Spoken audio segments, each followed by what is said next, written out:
this installment of Songdog Mafia's Predator Assassins, we're headed up north, about an hour and a half north of home.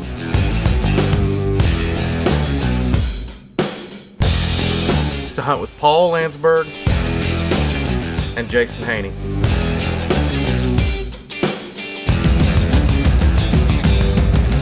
So Paul and Jason contacted us and said, hey, they got a lot of dogs, a lot of spots. They wanted us to come up and do some hunting and film with them.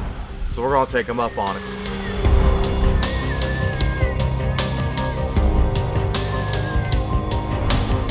We get out on our first hunt. Nothing really produced on the first stand, but on the second stand, action started to pick up a little bit. I had Paul Landsberg on my right, Kenny on my left, and Jason was just around the corner, downwind, in case they snuck all the way around us through the timber. So we were prepared, no matter where they came into, we was going to get a coyote. We start out with a couple howls. Me and Paul Landsberg do a couple serenades.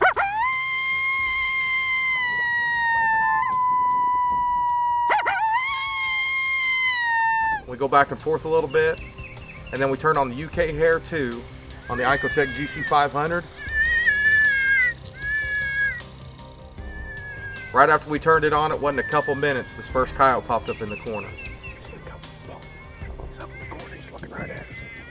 We talked to Paul and Jason a little earlier. They've never done any filming. You know, that's the thing with hunting new people, and somebody never filming. I'm trying to tell Paul to be a little patient and let that coyote come on in for more footage and just a better shot. Just wait, let him come in. Let him come in. Don't get in a hurry, Paul. Don't get in a hurry, guys. He's looking back, he's got a double. This dog kept looking back. We kind of figured maybe there was a second, but we didn't see anything.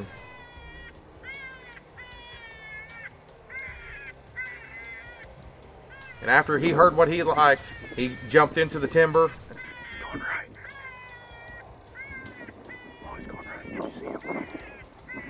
So this guy went down the timber, popped up about halfway out, and he sat there for just a second. And unfortunately, our batteries died on GC500. Got your gun, got your camo, you got everything you need. But did we grab the extra batteries? Nope. Here he comes. Let him come in nice and slow, Paul. He's looking back. And as we suspected, the second coyote pops up in the timber. Here he comes. There's two of them, Paul. You got the one on the right, buddy, okay? A little smarter, probably a little wiser coyote. I don't know if he's been called before, but that dog never committed to come out in the field any further than the edge. First coyote starts coming across the field, hook, line, and sinker. As he's coming, this coyote stops on the run. Here's a mouse.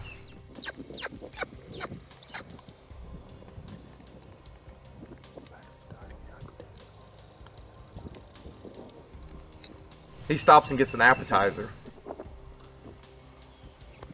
Pretty cool to get that on film. You don't get to see that every day. Usually when you're calling, they're just running right to you. You don't get to see that. So the GC500 dies, so it's all hand calls. This coyote comes out, he kind of hangs up after his appetizer with the mouse, and he just kind of sitting there. I had the diaphragm in my mouth.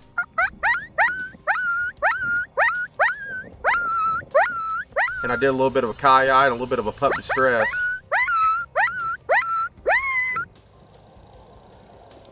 And that triggered him to come in a little closer for a little easier shot. So I've got Paul on my right, Kenny on my left, and I'm organizing with them, and I'm trying to videotape, and I'm trying to help call, so I was a little busy, but I, being the cameraman, I'm on the lead coyote that's coming across the field, and you can't see the coyote to the right. I tell Paul to take the coyote on the right. Since Kenny's on my left, tell him to take the one on the left. No confusion. You're going to take the farther one. Kenny, get ready. Kenny, are you ready? Just wait. Kenny, are you ready? Are you on him? You're on the close one. 3, 2, 1.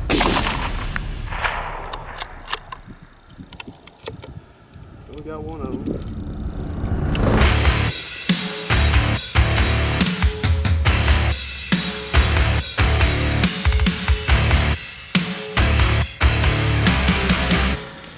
Got a little male.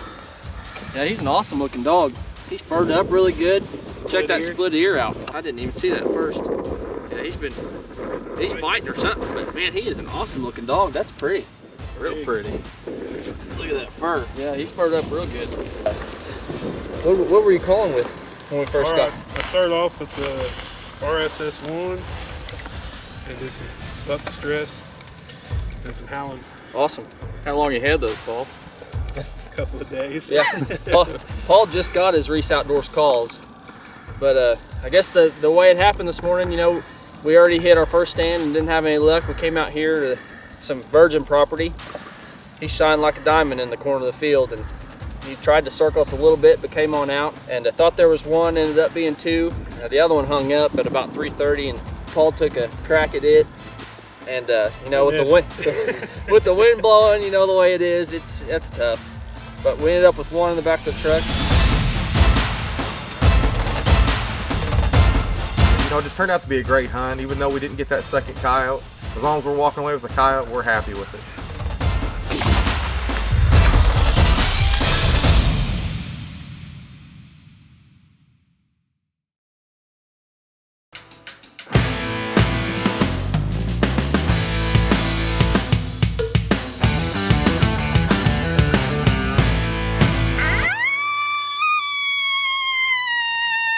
Second day speeding up, it's not like the first one. The action starts to pick up.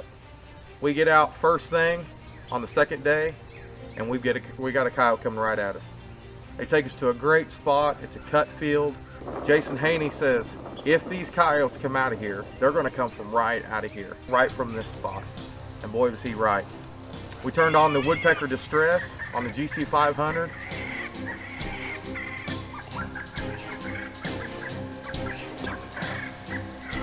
Hook, line, and sinker, this coyote comes right to us.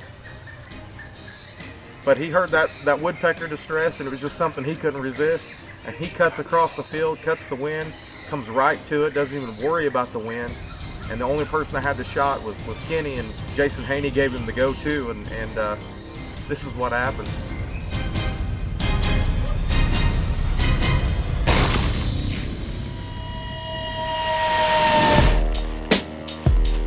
Dog. He couldn't move anyway. The three of us were pinned. Hey Jason, what do you think about hunting with Songdog Mafia? Awesome. Kenny's a good shot. You have to see Jason shoot though.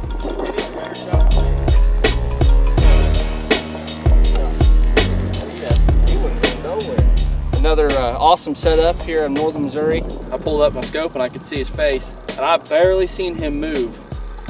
And switched it to woodpecker on the ICOtec, and man, that did the trick. He was actually going down the wood line, and went from going down the wood line to whenever I hit that woodpecker, he was cutting across the field. He was getting to where he wasn't even wanting to circle us. He was coming straight to the ICOtec. And played the woodpecker twice, and he just kept coming.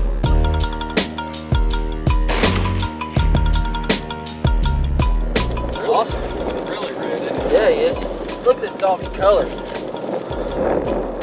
That's another nice dog. That's another pretty heavy dog. Look how red his ears are. Yeah. Isn't that cool? Yeah. Good white belly. Got a real good white belly. Pretty. Furred up. Feel like heavy. Now look, now guys, I want to see this too. Paul's no small guy. Paul's I'm 6'5". He's 6'5", and look at that dog. That's a good dog. 5 foot tall. For Missouri, that's a good dog. Yeah, they got big ones up here. I just heard Jill. Yeah. Jelly belly. Yep. All right, guys, let's do it. Let's go get another one. Yeah.